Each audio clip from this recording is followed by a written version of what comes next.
बिस्मिल्लाहिर्रहमानिर्रहीम। अस्सलामु अलैकुम। रज़ा ने उसे बताया कि उस घर में 3 मर्द और बाकी औरतें हैं। उन्होंने फ़ौरन एक कमरे के कोने में खुदाई शुरू कर दी थी। इमरान उस घर जाना चाहता था ताकि देख ले कि उनके पकड़े जाने का कोई ख़तरा तो नहीं। रज़ा ने उसे यकीन दिलाया कि वो होशियार लोग मालूम होते हैं, संभाल लेंगे। इकरा से निकलना दुश्वार हो गया था। शहर की नाकाबंदी कर ली गई थी। एक लड़की का कत्ल और एक जासूस का फरार मामूली सी वारदात नहीं थी। निकलना रात को ही था। उन दोनों ने यह तय किया कि इकट्ठे निकलेंगे और दोनों में से कोई पकड़ा गया या दोनों पकड़े गए तो और जो कुछ भी कहें ये नहीं बताएंगे कि रहीम की लाश कहाँ है या वो मारा गया है। अगला मसला घोड़ों का था। इमरान रज़ा को उस जगह ले गया जहाँ 8 घोड़े बंधे हुए थे, मगर दूर से देखा कि मुहाफिजों में से एक वहाँ टहल रहा था। इमरान रज़ा को एक जगह छुपा कर आगे गया और उस संतरी के पास चला गया।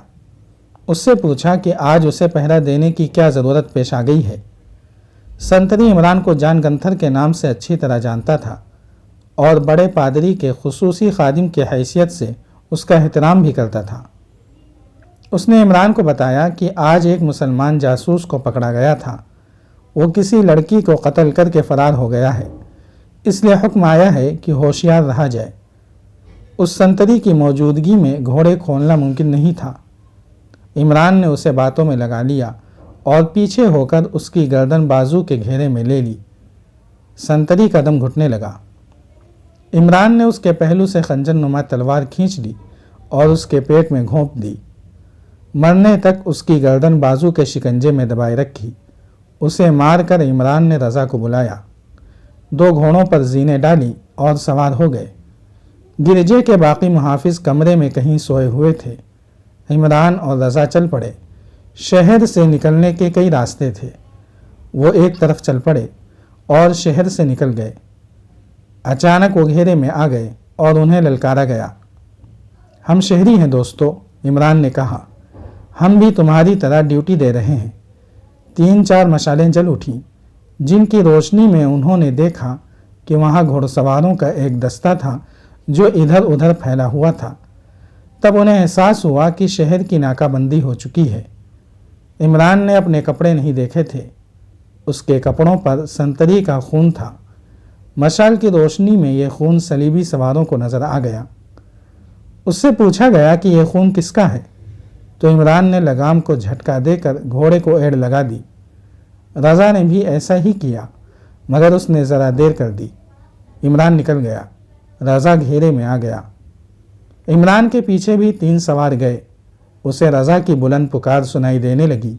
इमरान रुकना रही, निकल जाओ, खुदा हाफिज़। इमरान बहुत दूर तक ये पुकार सुनता रहा। पता चलता था जैसे वो घेरे से निकलने की कोशिश कर रहा है। इमरान का घोड़ा बड़ा अच्छा था। उसके दाएं बाएं से तीर गुजरने लगे, लेकिन वो ताक़ुब करने वालों को पीछे ही पीछे छोड़ता चला गया। वो रास्ते से वाकिफ़ था। उसने करक का रुख कर लिया। घोड़ा बदलने की ज़रूरत थी।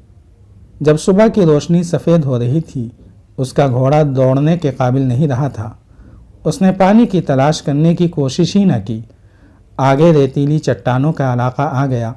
वो उसमें दाखिल हुआ ही था कि उसके सामने चट्टान में 2 तीर लगे, जिसका मतलब था रुक जाओ। वो रुक गया और ये देखकर उसकी जान में जान आई कि उसे रोकने वाले उसकी अपनी फ़ौज के आदमी थे। उसे अपने कमांडर के पास ले गए। कमांडर ने उसकी बात सुनकर उसे ताज़ा दम घोड़ा दिया और 2 सिपाही उसके साथ करके उसे करक के रास्ते पर डाल दिया। उसने खुद ही कहा था कि वो नूरुद्दीन जंगी से मिलकर काहिरा जाएगा। इकरा से जो खबर लाया था वो जंगी तक भी पहुंचनी चाहिए थी। इमरान जब करक के किले में नूरुद्दीन जंगी के सामने बैठा अपनी कहानी सुना रहा था, जंगी उसे ऐसी नज़रों से देख रहा था जैसे इस खूबरू जवान को दिल में बिठा लेना चाहता हो। उसने उठकर बेताबी से इमरान को सीने से लगा लिया और उसके दोनों गाल चूम कर पीछे हट गया। उसने अपनी तलवार नियाम से निकाली और फिर नियाम में डालकर नियाम को चूमा। उसे दोनों हाथ पर रख कर इमरान से कहा, इस वक्त जब सलीब एक खौफनाक गिद्ध की तरह चांद सितारे पर मंडला रही है, एक मुसलमान अपने मुसलमान भाई को तलवार से बढ़कर और कोई तोहफा नहीं दे सकता। تم بغداد میں کہو، دمشق میں کہو، کہیں بھی کہو، میں تمہیں ایک محل دے سکتا ہوں۔ تم نے جو کارنامہ کر دکھایا ہے اس کے صلے میں تم دولت کے انبار کے حقدار ہو، لیکن میرے عزیز دوست، میں تمہارے لیے محل کھڑا نہیں کروں گا، تمہیں دولت کی شکل میں صلہ نہیں دوں گا، کیونکہ یہی وہ چیزیں ہیں جنہوں نے مسلمانوں کو اندھا اور اپاہج کر دیا ہے۔ یہ قبول کرو میری تلوار، اور یاد رکھو اس تلوار نے بڑے بڑے جابر صلیبیوں کا خون پیا ہے۔ اس تلوار نے بہت سے قلعوں پر اسلام کا جھنڈا لہرایا ہے، اور یہ تلوار اسلام کی پاسبان ہے۔ عمران نور الدین زنگی کے آگے دو زانو بیٹھ گیا اور اس کے ہاتھوں سے تلوار لے کر چومی، آنکھوں سے لگائی اور کمر سے باندھ لی۔ وہ کچھ کہہ نہ سکا، اس پر رقت طاری ہو گئی تھی اور اس کی آنکھوں میں آنسو آ گئے تھے۔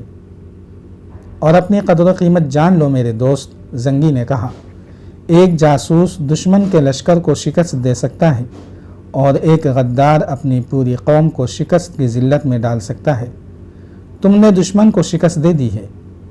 تم جو خبر لائے ہو یہ دشمن کی شکست کی خبر ہے۔ صلیبی انشاءاللہ مصر اور فلسطین کے ساحل سے آگے نہیں آ سکیں گے اور ان کا بحری بیڑا واپس نہیں جا سکے گا۔ یہ تمہاری فتح ہوگی اور اس کا صلہ تمہیں خدا دے گا۔ مجھے قاہرہ کے لیے جلدی روانہ ہو جانا چاہیے، عمران نے کہا، دن تھوڑے رہ گئے ہیں۔ امیر مصر کو بہت دن پہلے اطلاع جانی چاہیے۔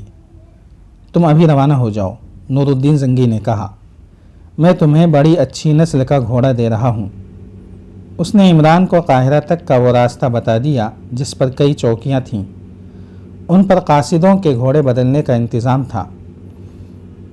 اور صلاح الدین ایوبی سے پہلی بات یہ کہنا کہ رحیم اور رضا کے خاندانوں کو اپنے خاندان میں جذب کر لو۔ ان کے خاندانوں کی کفالت کا انتظام بیت المال سے کرو۔ اس نے عمران سے پوچھا، تم صرف جاسوسی کر سکتے ہو یا جنگ کو بھی سمجھ سکتے ہو؟ کچھ سوجھ بوجھ رکھتا ہوں، عمران نے جواب دیا۔ آپ حکم دیں۔ پیغام لکھنے کا وقت نہیں، زنگی نے کہا۔ صلاح الدین ایوبی سے کہہ دینا کہ مجھے کرک تمہارے حوالے کر کے بغداد جلدی واپس جانا تھا۔ اطلاع مل رہی ہے کہ ان علاقوں میں صلیبیوں کی تخریب کاری بڑھتی جا رہی ہے اور ہمارے چھوٹے چھوٹے حکمران ان کے ہاتھوں میں کھیل رہے ہیں، لیکن اس تازہ خبر نے مجھے رکنے پر مجبور کر دیا ہے۔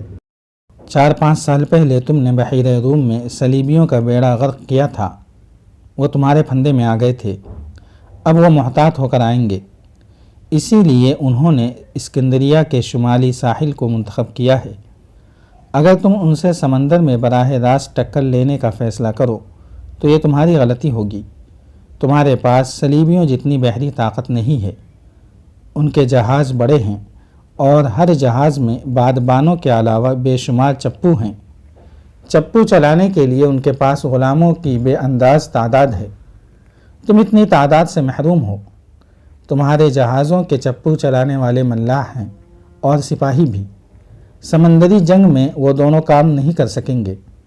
صلیبیوں کو ساحل پر آنے دو۔ اسکندریہ کو بحری لوگوں کا خطرہ ہوگا۔ آتشی گولے شہر کو آگ لگا دیں گے، اس کا کوئی انتظام کر لینا۔